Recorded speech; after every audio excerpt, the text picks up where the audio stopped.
It's a funny little song by Ray Stevens called The Mississippi Squirrel Revival.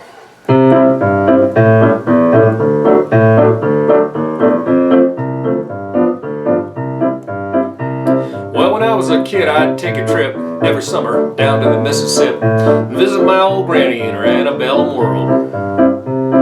I'd run barefoot all day long, climbing trees, free as a song. One day I happened to catch myself a squirrel.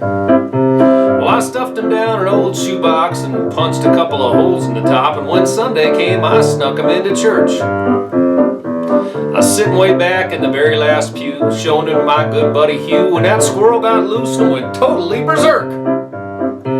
What happened next was hard to tell. Some thought it was heaven, others thought it was hell, but the fact that something was among us was plain to see.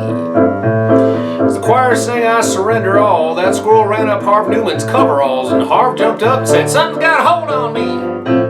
The day the squirrel went berserk in that first self-righteous church in that sleepy little town of Pascagoula, it was a fight for survival that broke out in revival. They were jumping pews and shouting hallelujah. Well, Harv hit the aisles dancing and screaming. Some thought he had religion, others thought he had a demon. Harv just thought he had a weed eater loose in his Fruit of the Looms. As he fell to his knees to plead and beg, that squirrel ran out of Harv's breeches leg unobserved to the other side of the room. All the way down to the Amen pew where sat Sister Bertha better than you, who'd been watching all the commotion with sadistic glee. But shoot, you should have seen the look in her eyes when that squirrel jumped her garter and crossed her thighs, and she jumped up and said, "Lord have mercy on me."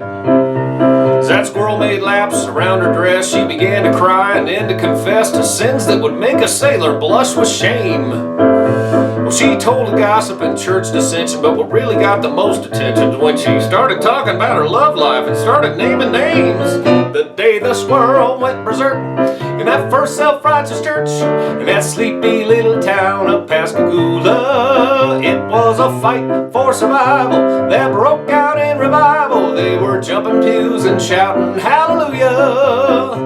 Well, 7 deacons and the pastor got saved, and $25,000 got raised, and 50 volunteered for missions in the Congo on the spot. And even without an invitation, there was at least 500 rededications, and we all got rebaptized, whether we needed it or not. Well, you've heard the Bible stories, I guess, how he parted the waters for Moses to pass. Oh, the miracles God has wrought in this old world.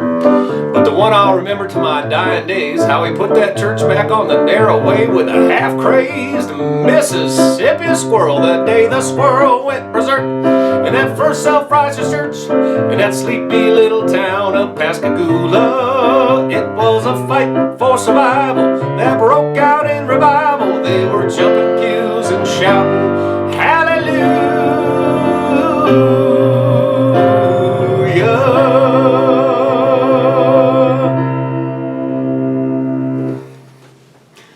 Hope you enjoyed that. Ray Stevens, The Mississippi Squirrel Revival.